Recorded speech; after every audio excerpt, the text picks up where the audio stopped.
नमस्कार। चलिए, आज एक ऐसे टॉपिक पर बात करते हैं जिसके बारे में सुनकर कुछ लोगों को लगता है कि ये बहुत कन्फ्यूज़िंग है और कुछ को लगता है कि ये बहुत एक्साइटिंग है। जी हाँ, हम बात कर रहे हैं शेयर बाज़ार की। तो सवाल यही है, आखिर ये है क्या? बहुत उलझन भरा है या फिर बहुत रोमांचक? सच तो ये है कि ये अक्सर दोनों ही होता है। तो आइए, इस चर्चा में इस उलझन को थोड़ा सुलझाते हैं और देखते हैं कि ये आखिर कितना दिलचस्प हो सकता है। अच्छा, तो शुरुआत एकदम बेसिक से करते हैं। जब ये कहा जाता है कि मार्केट में कुछ खरीदा या बेचा जा रहा है, तो वो कुछ क्या है? मतलब वो सबसे बुनियादी चीज़, वो बिल्डिंग ब्लॉक क्या है? वो चीज़ है शेयर। अब इसका मतलब क्या है? सीधा सा मतलब है किसी भी कंपनी में मालिकाना हक का यानी ओनरशिप का एक छोटा सा हिस्सा। मतलब जब कोई किसी कंपनी का एक शेयर खरीदता है, तो वो उस कंपनी का एक छोटा सा हिस्सेदार बन जाता है। इसको ना और आसानी से समझने के लिए एक मज़ेदार सा उदाहरण लेते हैं।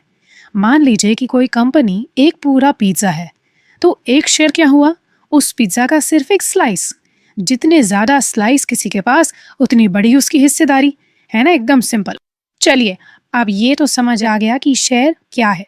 लेकिन अगला सवाल ये उठता है कि कंपनियां अपना मालिकाना हक, अपनी ओनरशिप बेचती ही क्यों है? मतलब उन्हें इन्वेस्टर्स की, निवेशकों की ज़रूरत पड़ती ही क्यों है? देखिए, इसका कारण बहुत सीधा है। उन्हें चाहिए होते हैं पैसे। किस लिए? अपने बिजनेस को और बड़ा करने के लिए, नई फैक्ट्रियां बनाने के लिए, या फिर और ज़्यादा कर्मचारियों को काम पर रखने के लिए। तो होता क्या है, कंपनी लोगों को अपने शेयर देती है और बदले में लोग कंपनी को पैसा देते हैं। अच्छा, अब आते हैं मार्केट के सबसे डायनेमिक हिस्से पर। वो चीज़ जो इसे इतना दिलचस्प बनाती है, कीमतों का ऊपर नीचे होना। आखिर इन शेयरों की कीमत घटती बढ़ती क्यों रहती है? यहाँ ना एक बहुत ही बेसिक सा नियम काम करता है, डिमांड और सप्लाई का। सोचिए, अगर कोई कंपनी बहुत अच्छा काम कर रही है, खूब मुनाफा कमा रही है, तो क्या होगा? ज़्यादा से ज़्यादा लोग उसके शेयर खरीदना चाहेंगे। अब जब डिमांड बढ़ेगी तो कीमत भी बढ़ जाएगी।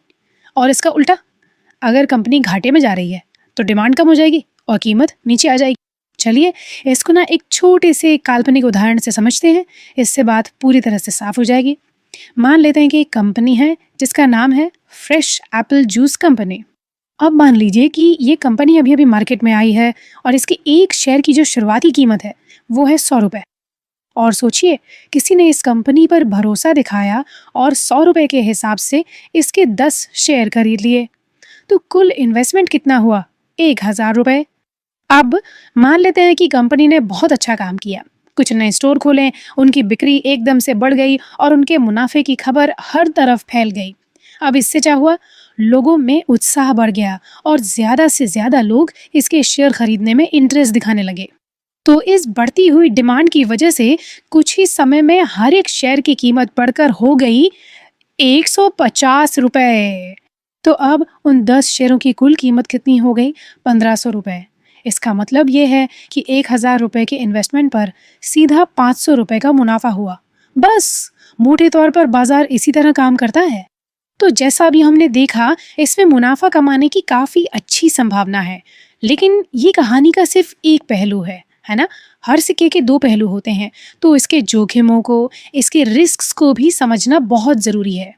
तो सबसे ज़रूरी बात यह है कि एक तरफ तो ज़्यादा रिटर्न मिल सकता है, किसी कंपनी की ग्रोथ स्टोरी का हिस्सा बना जा सकता है और छोटी रकम से भी शुरुआत की जा सकती है। लेकिन दूसरी तरफ मुनाफे की कोई गारंटी नहीं होती। मार्केट नीचे भी जा सकता है और जो इन्वेस्टमेंट किया गया है उसकी वैल्यू कम भी हो सकती है। इसीलिए ये बात हमेशा याद रखनी चाहिए, जानकारी होना ही सबसे बड़ा बचाव है। बाजार को ठीक से समझे बिना आंख बंद करके पैसा लगाना बहुत बहुत ज्यादा जोखिम भरा हो सकता है। तो अगर कोई इन सब जोखिमों को समझकर सोच विचार करके शुरुआत करना चाहे, तो पहला कदम क्या होना चाहिए?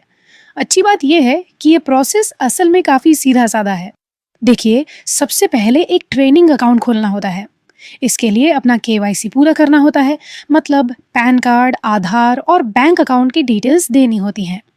बस एक बार ये अकाउंट खुल गया, उसके बाद कंपनियों पर रिसर्च करके इन्वेस्टमेंट शुरू किया जा सकता है। आजकल तो कई सारे ऑनलाइन प्लेटफॉर्म्स हैं जहां आसानी से ही अकाउंट खुल जाता है, जैसे कि ज़ीरोधा है, ग्रो है, अपस्टॉक्स है और एंजल वन। ये बस कुछ पॉपुलर नाम हैं। तो अब जब ये सब पता है कि ये काम कैसे करता है, इसके फायदे क्या हैं, नुकसान क्या हैं, तो एक सवाल ज़रूर उठता है, क्या किसी कंपनी की विकास कहानी का हिस्सा बनना चाहेंगे? ये एक ऐसा सवाल है जो सोचने पर मजबूर करता है। अगर आपको ये वीडियो हेल्पफुल लगा हो तो लाइक करें, शेयर करें और लाइफ टिप्स अल्ट्रा को सब्सक्राइब ज़रूर करें। कमेंट में बताएं क्या आप स्टॉक मार्केट में इन्वेस्ट करते हो या स्टार्ट करना चाहते हो।